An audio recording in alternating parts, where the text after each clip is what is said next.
Morning. Well, my eyes are all good. Just got to get some new contacts. Anyway, we've got some things to do today. Phil's working on the Anhydrous bar some more because Phil tinkers and he's replacing parts that don't need replaced, but it's okay. Maybe it'll make a difference. I doubt it. Anyway, I need to get my drone working. We've got some wheat fields that are showing some issues, and I want to get some drone pictures of it, so I'll show you in a minute.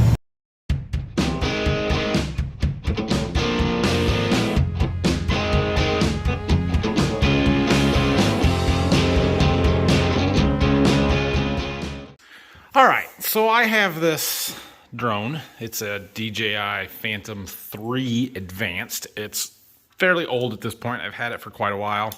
Every time I start it up, the camera is not centered properly, and it just basically bounces back and forth like this. I would start it up and show you, but all my batteries are dead, so they're charging. So I have found out that if I take this back cover off, there's a little sensor in there that just kind of gets out of position, and if I fix that and then put it back together, it'll work. Maybe one time, maybe 5 times. I don't know. We'll see. But anyway, so I'm going to take this cover apart. We're going to put that back where it needs to be. And then hopefully by then my batteries will be charged up enough we can at least test it. There's that cover. Now I'm pretty sure that with this camera straight, that little blue thing there, it's got a sensor around it.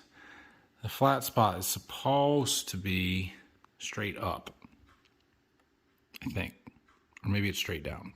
It's been a while since I did this. I might have to YouTube it. It is supposed to be on the top, so I fixed it. We'll put it back together, see if it works. Well, I've got a battery charged enough it'll at least turn on. That's normal. Yep, okay, cool. It's gonna work.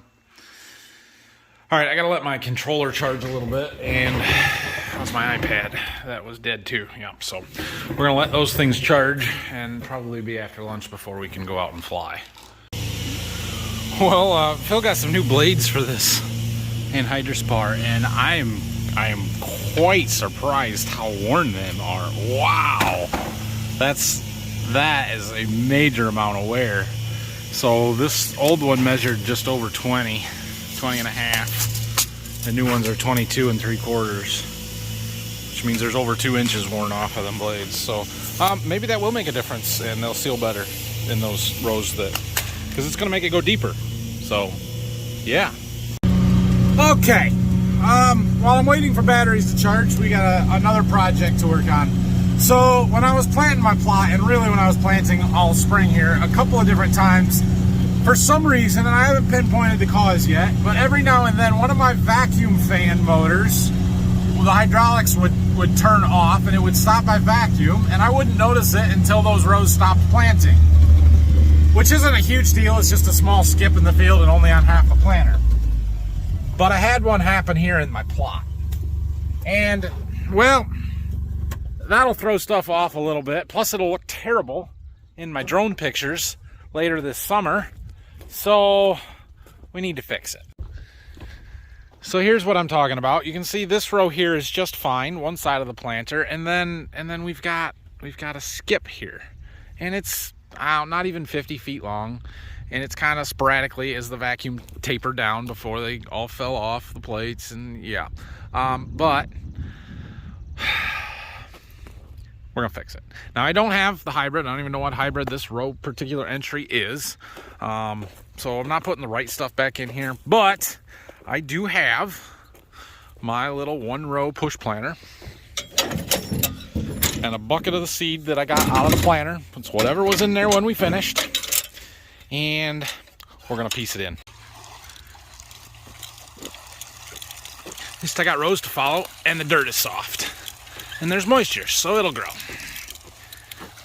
This is called low-tech, old-school, not very accurate planting, but it'll grow. All right. Well, I know that's not fair for that hybrid, and that it's not the same because it's a different hybrid and it's a different planting date, but it's better than if there was nothing there at all. So we're gonna call that one fixed. Picking up a little trash here around the house project. I don't really have any updates to share with you. We're waiting on the framers to come to set the deck and do everything, really. They've got a lot to do. I was really hoping we'd get a lot done this week. Doesn't look like we're gonna get anything done this week, so maybe next week. So I was just riding along the edge of the plot here, and I got to looking at this one strip, and I don't know if you guys might not see it yet, but I got to looking at it, like, what the heck is going on here? Why does this one strip look so terrible? There's a trial I completely forgot about out here, but we did a planting depth study, and I should have come and looked at this sooner. My mistake, but these 8 rows centered around that stake, so 1, 2, 3, 4. So right here's the split that way. We're only planted at 1 inch deep, and it looks terrible. Absolutely terrible. Fascinating. So let's see. Yeah, this one over here on this side of it would have been planted at 2 inches, which is my normal planting depth. Right here is the split, and there's no comparison whatsoever. Like, this looks just awful. It's just not there. Look at how sporadic. We got giant gaps compared to the other side. The size of it is smaller. It's, wow, that's a result already. It's about time for me to stop carrying this seed digger around, but look right there. I mean, that's not even 1 inch deep. That's super shallow. And it sprouted, but just barely.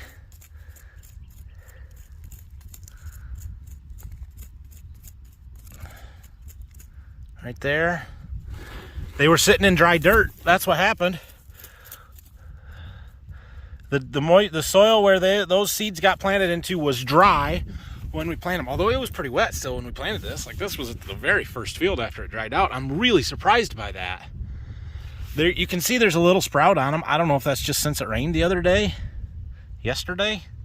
I'd be a little surprised by that. But so more of this stuff is going to come, but crazy uneven emergence compared to over here where, I mean, it's not a perfect stand, but much better. Likewise, in this row there's another split. So this was our 2 inch planting depth. This one was at 3 inches, and honestly hard to tell much if any difference between these, which means it is much better to plant too deep than too shallow. Wow, by a lot. I mean, I wish I would have remembered this one, and when this stuff was first poking through here a week ago, come out and looked at it and seen if you could tell a difference in how much later the 3 inch deep planted came up than the 2 inch deep. Too late for that now, but yeah, that's quite interesting. And then this pass here was just as deep as the planter would go, and I don't know if we got 3.5 out of it, but I had set it all the way down. So, and it's all here too. Like, you can't plant too deep apparently. All right, so I've done a little more investigating and some digging here because I was really curious. So what we have here are 2 plants in this planting depth trial. This one is from the 3 inch planting depth trial. This one is from the 1 inch, or basically whatever it got put in the ground, really shallow. And while this one does have a rather good, impressive shallow root system, you can see this one here. Now, there are some key differences that will never be corrected in this one, and I wish Wade was here, my agronomist, to talk about these a little bit better. But look at the depth of the roots. Look how these ones come out of this seed on the deep planted seed and go down, where these ones are coming out of that seed and kind of running more sideways and laterally. Now, they do have some depth, and I'm impressed with the roots that are there. Part of it may be that this one was easier to dig up, so I got more of them, where this one here I kind of broke some off already. But the biggest difference is, look at the distance between the seed and these first nodal roots. Look at this one. There is a reason why this is important, and I wish, like I said, Wade was here to talk about it and explain this a little bit more in depth. But that is a critical difference that this plant will never recover from, and I bet the yield difference here will be staggering.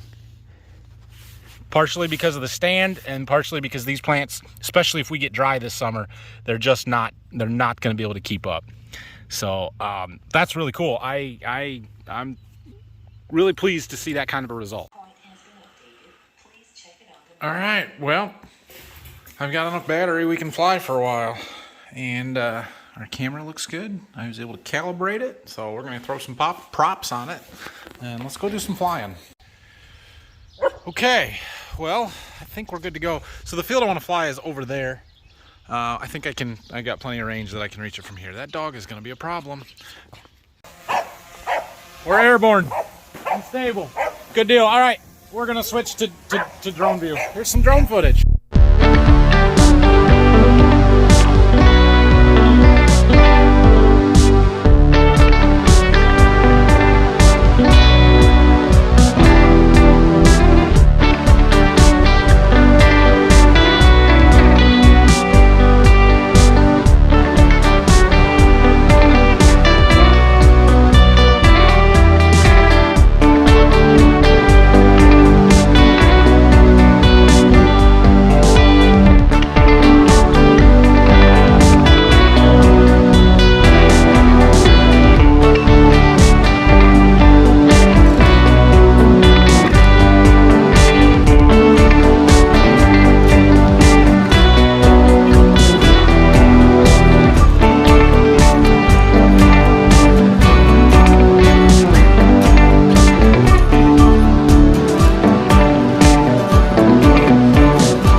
All right, well, we'll talk about what we saw there in just a minute. Here's my map for where we flew. Looked at a field over here, looked at another field over here. Is there a way? I think there's a way to see, like, statistics. Here we go, this button. No, not that button. Somewhere I can see, like, how far we flew, the trip, all that kind of stuff. I don't remember exactly how to do that. It was that one. This is our flight. We went, nope, where's it at? Flight time was 14 minutes and 19 seconds. Flight distance, 23,426 feet. I have to do some math, but that's got to be pushing 4 miles, something like that. All right, well, now that we've flown those fields, let's take the Gator and go do some ground scouting and truthing, and I'll show you why we were looking at it and what we're seeing there.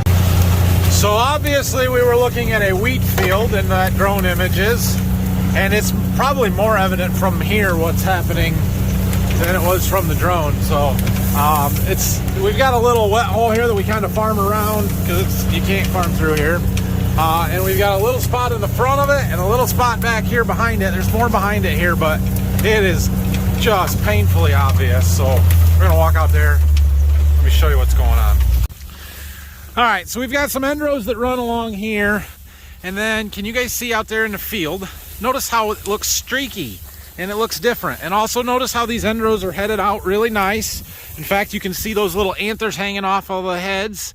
It's either pollinating at the moment or just finished pollinating. But look out here. Look at all those streaks. Guesses? Any ideas what's going on here? I know what's going on here. So notice how when we look a little closer, we've got a strip here, pretty narrow, but it's headed out, and then we've got a wide gap that's not, then we've got another little strip that's headed out, and then it's not, and then it is. Well, those happen to be 30-inch spacings on what's headed out and what's not. So what's going on here? Well, those strips, or that row that's headed out, and then the 3 that aren't, and then there's 1 that is, those are our starter bands from our fertilizer on the corn 2 years ago. And so why are we seeing them, right? So in our starter bands, we're putting down mostly phosphorus and a little bit of sulfur, a little bit of zinc, some other stuff, but it's phosphorus is what you're seeing. And you're not supposed to be able to see that. So why do we see the strips out there? But if you look over there, it's all headed out. You look over here, it's all headed out. The other side of the field is fine. So why this ridge back here and why that little short spot up there? This is a fertilizer application error from our fertilizer supplier who does our custom spreading. It appears that they ran out short in this field and they did not come back and finish it. And so these areas did not get the wheat starter fertilizer. It's a dry broadcast fertilizer that we put on our wheat in the fall, either right before or right after planting.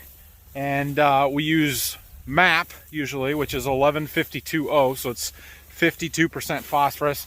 I will have to look up the exact rate that got put on this field and what the exact blend was. We also put a little bit of AMS, ammonium sulfate, out here, which is a nitrogen and sulfur source. And clearly this spot did not get any because we're seeing the bands. And it's delayed the progress and the progression of that wheat. And then once you get from about here over, which is in line with the rows that are all the way through, the long rows past that wet hole, then it disappears and we don't see that difference. So my guess is they got it spread somewhere into here and they ran a few acres short and just never did it. And that's frustrating. All right, I'm sitting here editing this video, and just a quick clarification point. So the reason that you're able to see the corn starter rows is because we put phosphorus in those bands and the corn starter, and the corn plants don't use all of that phosphorus up, or at least in this case they didn't. And so there's a little bit of extra phosphorus in that starter band left over from 2 years ago that the wheat now is finding. And in between those rows where we didn't put the starter, it's showing a phosphorus deficiency, which is why that wheat is behind a little bit. So it's a little frustrating that we're showing that deficiency and that our phosphorus levels are that tight that if you miss one application, it shows up that drastically, but that just kind of clears it up a little bit, I think. Now, there's a pretty good chance that they mixed up what they were supposed to have for the field and they spread it and had just had too much overlap somewhere else, or the rate wasn't quite right, or for whatever reason, the rest of the field got spread a little heavy and they ended up short over here. Stuff happens. So am I terribly upset with our fertilizer dealer? Kinda, but it's hard to be mad about it because things happen. The fact that they didn't acknowledge me or this, tell me about it, or come back and fix it, and now we're seeing it show up that drastically is a little irritating. I've been trying really hard to get our supplier to give me as applied maps when they're done a lot, so I can see stuff like this and be like, hey, what's going on here? But it's been kind of difficult to get that information out of them. So I wanted to document it. That's why we towed the drone up. There's a little bit more up here in the front of this field. There's another field that has some of this. We're gonna go look at that one next. And I'm gonna show them the pictures and just be like, hey, we gotta do a better job than this. That's unacceptable. Yeah, super evident from here, all up that hill in the back and then right in front of me here. So I was driving through that grass over there. It would appear we got some kind of bugs, and there's a bunch of. I'm not sure if those are army worms or what exactly. They're all over under the dash down in there too. Uh-oh. Anyway, here is the other field where we noticed some of that same thing with the wheat. And you'll notice the end rows here look pretty good. It's headed out. It looks fairly thick. It's a bearded wheat, different variety here. Maybe a little bit earlier maturing. And we're seeing different stuff here than what we saw on that last field. Last field, it was a big block on the one side like they ran out. But look right there. And then look over here. And you'll notice them all the way across. Again, why we flew the drone. That is more applicator error and just not turning the spreader on early enough, soon enough, or turning it off too quick or something as they come into the ends to turn. See, they go all the way around the outside of the field, and you can see our end rows are fine. It's out here after they made their turn that's exactly a spreader width. Or here where they missed their turn, didn't quite get turned in the right spot, and then we had a skip here, and you get this low spot where the wheat's not growing as good and it's just behind a couple of days. And as we walk back up over this little ridge, there's another big spot that got missed. All right, I will forward those pictures on. We'll see if they say anything. I doubt it. I don't expect them to do anything. I just want people to be aware of it so that, you know, we can do a better job in the future. So I thought I'd look at this corn a little bit while we're here. This is some of the later planted corn. This was planted on, it was a Sunday morning. I don't know, what was that, a week and a half ago, I think. This is one of them fields that's got that big muck hole, real soft black dirt. So looks fantastic out here. We've got a great stand. It's as good as you can ask for. Okay, well, I'm not sure where we left off. I've been uploading some pictures and working on the computer a little bit. Something that's coming up quickly is some fungicide applications. I want to do some early fungicide on corn, that V6 application. I did some of that last year, showed really good results. So I intend to do some more. I need to know where we're setting on fungicide inventory. So this Triva Pro here, it looks like we've got 7.5 gallons. Is an option that we can use. So I'll write that down. Looks like Dad's got about, what, 1.5 gallons or a little bit more of Quilt Excel left. He used that on some wheat flagleaf fungicide a couple of weeks ago, so that is a good option. And the bulk of it is this shuttle. There should be 175 gallons in there. That is Miravis Neo. That is a premium fungicide. That is really good stuff. Most of that is for spraying our beans later, like end of July, 1st of August. Ooh, looks like we got a couple more boxes of Quilt Excel. Okay, good to know. All right, well, I'm heading home. Just real quick, I'll show you what Phil did here. So on the four openers behind the tires and where all the compaction is, he put new blades, new boots, new beaver tails, and cleaned stuff up a little bit. So we'll see if that makes any difference. Not that they were bad, but it was just those were the ones that were leaking, and I know those are the ones with the more wear and stuff. So hopefully that helps a little bit anyway. With our old Anhydrous bar, the shank style bar, we would regularly move openers or knives from those ones behind the tire tracks to out on the wings where things would seal better and you had more loose dirt because of tougher conditions behind the tires and all the compaction, and things would wear faster. So maybe this bar is going to be a similar thing where those blades and boots and beaver tails are going to wear faster in the compaction areas, and we need to replace them more frequently, and then we can put the parts that we take off of there out on the wing and use up the rest of their useful life in order to get a little bit more life out of them and do a little bit better job. I don't know, we'll see. Anyway, it's almost 6 o'clock, so I'm going home. Thanks for watching today, and hope you guys enjoyed it. We'll be back tomorrow. Tomorrow is supposed to be a high of like 52 degrees and rain and not fun. So we'll see. But anyway, we'll see you tomorrow. I'll probably make a video. I don't know what I'm doing tomorrow.